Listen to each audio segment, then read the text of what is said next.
Assalamualaikum warahmatullahi wabarakatuh. Nama saya Amelia Ramadhani dengan NIM 1907030222.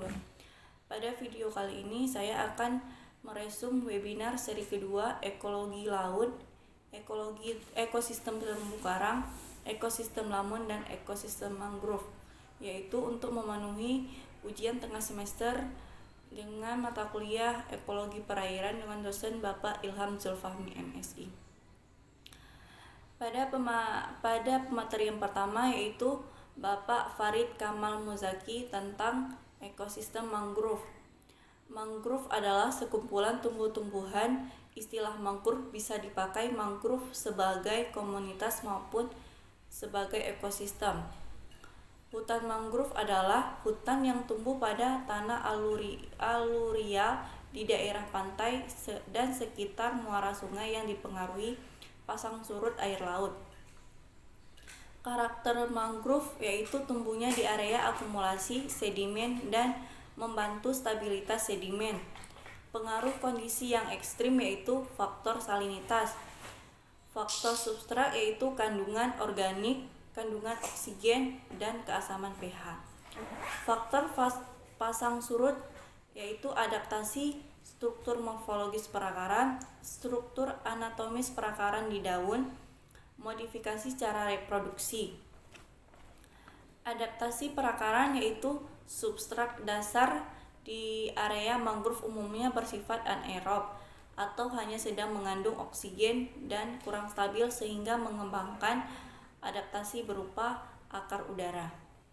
Adaptasi kelebihan garam yaitu karena mangrove tumbuh di area perbatasan antara darat dan laut, maka mangrove harus beradaptasi terhadap lingkungan yang secara fisiologis yang bersifat kering karena kandungan garam yang tinggi. Adaptasi zonasi yaitu mangrove bisa dipengaruhi oleh sedimen atau substrat dan salinitas, ketahanan terhadap angin dan gelombang laut.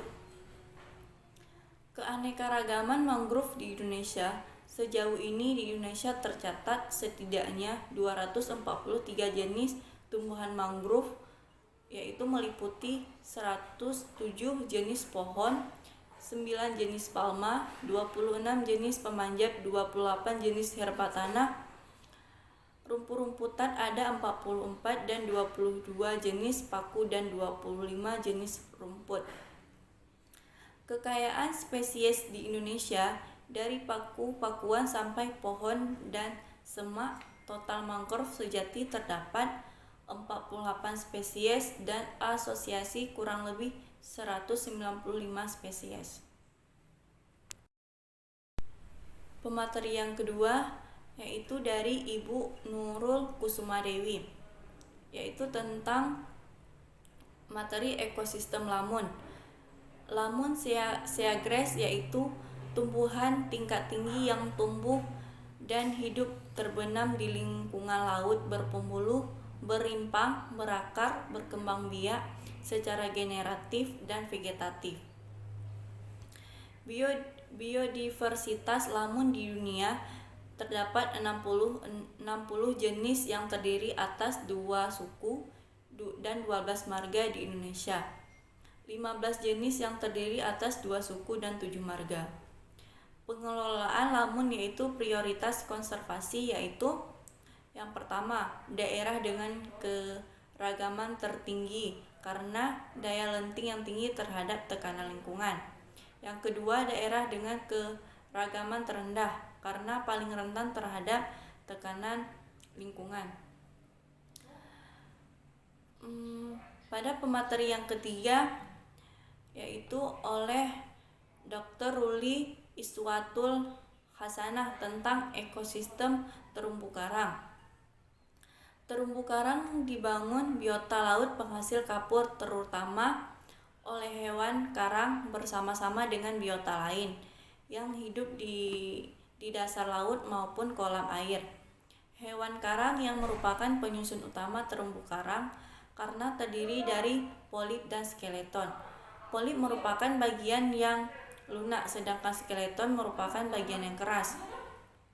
Pada bagian polip terdapat tentakel dan untuk menangkap plankton sebagai sumber makanan. Setiap polip karang mengsekresikan zat kapur yang membentuk kerangka skeleton karang.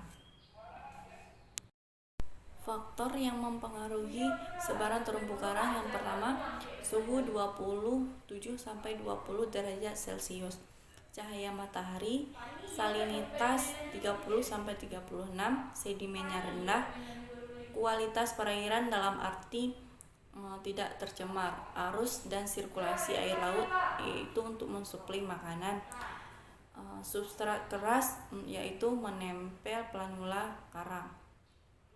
Fungsi dan manfaat terumbu karang yaitu yang pertama sebagai benteng alami untuk melindungi pantai dari hampasan ombak atau abrasi, tempat tinggal, berlindung mencari makanan, sebagai penunjang kegiatan dan penelitian, sebagai gudang keanekaragaman hayati, absorben karbon, dan yang terakhir tempat pariwisata.